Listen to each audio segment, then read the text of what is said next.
Have you ever had a good idea? I mean, a really good idea. You put in the work and come up with this great idea, but then what? This is where the real work comes in.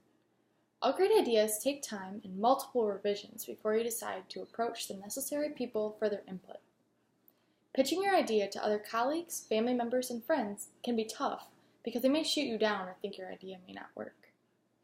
Having a business plan should be your first step before asking others for their help. You should determine your goals for the ideas as well as a plan of the action that you're going to take. After gathering up all the necessary information, such as a business plan, target market, and other details, you'll have to pitch your idea. So what was my great business idea I had most recently? A few nights ago, I was out in the town with some friends and it was late. We were all getting pretty hungry and as always, pizza sounded the best. Unfortunately, all the pizza places nearby had been closed for some time, so we settled for Taco Bell. While sitting at Taco Bell with my friends around 2 a.m., my friend Mariah mentioned to me that it's a real shame that there's no such thing as a sit-down pizza place open at this time of night. Or morning, rather. I then mentioned to her, well, why can't there be one? We sat and pondered this question. I thought, what a shame. Then I said to Mariah, why can't we start a pizza joint? This is where my wonderful idea of Infinity Pizza was born. Infinity Pizza is a 24-hour pizza joint.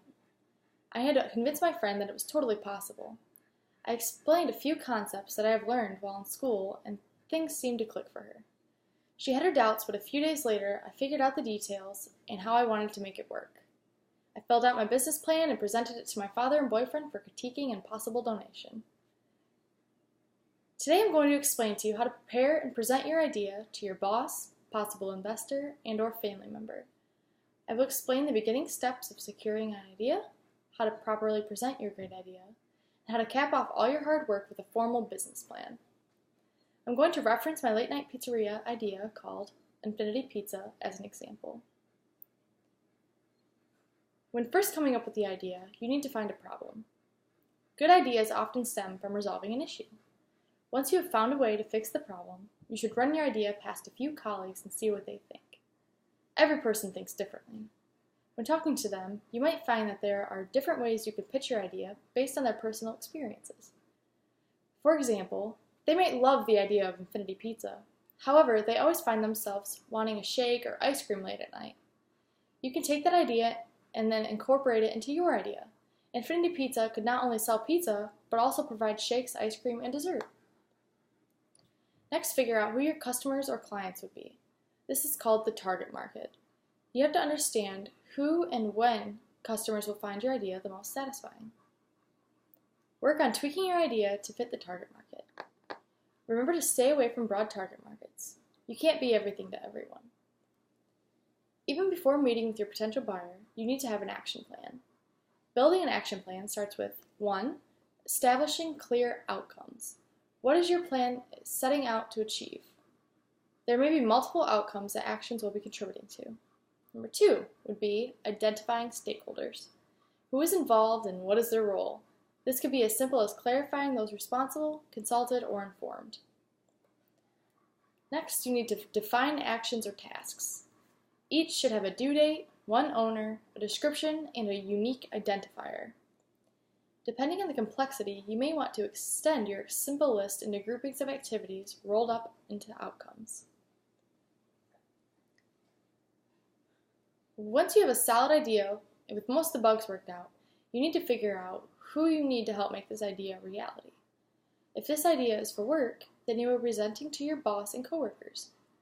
If you are coming up with this idea on your own, then odds are you are presenting to a board of potential investors. When it comes to what you hope to get out of your meeting or conversation with the buyer, narrow your goal down to one specific, reasonable thing. The buyer is not going to make all your dreams come true in one fell swoop. For a first-time meeting, don't set the bar too high. Just meeting the buyer and getting your name out there is a good start. My goal was to get people thinking that late-night pizza places are needed. There's no such thing as doing too much homework on your buyer and the company. Figure out how your idea fits in with their company's plans. You have to know what they want. If you know what they like and what they don't like, this will give you a heads up on the competition. In order to sell your idea, you need to exceed the buyer's expectations by knowing what they expect. Looking back at past sales is a great way to do this. This was easy with Infinity Pizza because who doesn't love the idea of a late night pizza? Next, you need to prepare for Q&A. Just because you have practiced your speech 1,000 times does not mean you are ready. Sit down and figure out any potential questions the buyer may have. This will help you to strengthen the weaker points of your idea. Location was a big question for Infinity Pizza. I figured out that the placement of a late night pizza shop would be best near bars and other late night venues. Next thing I'm going to talk about is the stickiness of your idea. The stickiness of an idea is measured by how understandable, relatable, and memorable your idea really is. The goal by presenting your idea to a group is for them to continue thinking about it long after you're gone. In my opinion, everyone can benefit from late night pizza at some point. I'm sure that many people have been in my situation around 2 a.m. really craving some greasy, cheesy pizza. If you haven't thought about it before, I'm sure you will now. Here are some tricks and tips for making an effective speech. First is picking the right time for your meeting. This is very important. There is such thing as a decision fatigue. This is that a person is more likely to pay attention and be agreeable right after lunch or early in the morning. If you schedule your meetings before lunch, you will not have the entire group's full attention. This could result in people simply not wanting to put into the work and resulting in an unproductive meeting. Next, pitches are best done with 2 people as a team. Choosing one partner to explain the concept and make points, while the other one is there for support.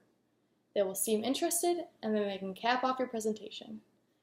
This allows separation between the explanation of the idea and the end of the presentation. The second person also comes in handy for reading the facial expressions of the group while the presentation is going on. Next, skip the PowerPoint. This may be crazy, but unless it's completely necessary, PowerPoint is not the best idea.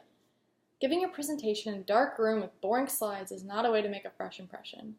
No one wants to sit and listen to someone reading off a slideshow. Instead, use a dry erase board. When you are writing on the board, people are going to pay better attention. They instinctively want to know what's next. This will also help you to up your energy during the presentation. Start your presentation off with your most important detail.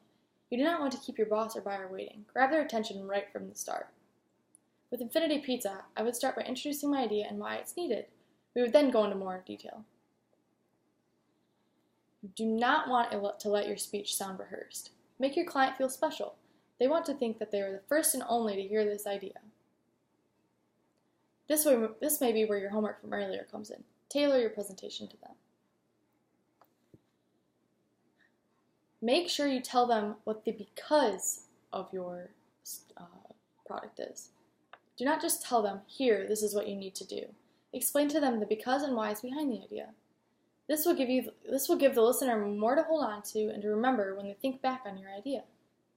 Example would be, late night pizza is a must because there's a market of people who would enjoy having access to it at any time.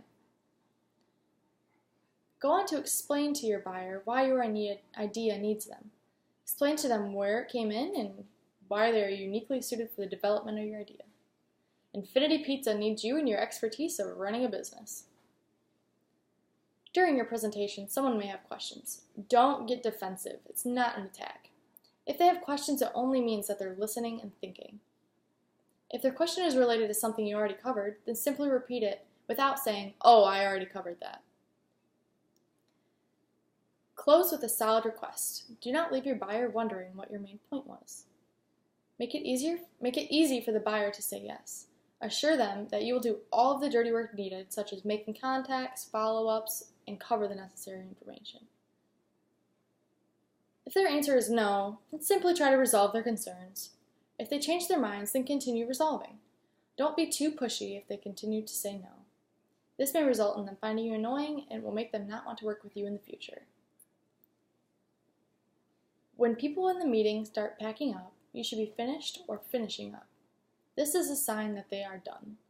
You do not want to overstay your welcome. Making a smooth exit is very important. You may know that first impressions are important, but so are final impressions. As soon as you leave, send a thank you note or a follow-up email. This is very important because you need to reach out to your customers and thank them for their time. This is just a professional courtesy. As for me and Infinity Pizza, we have a lot of work ahead of us. I will be sure to use my knowledge of business communications to make this business the best it can be.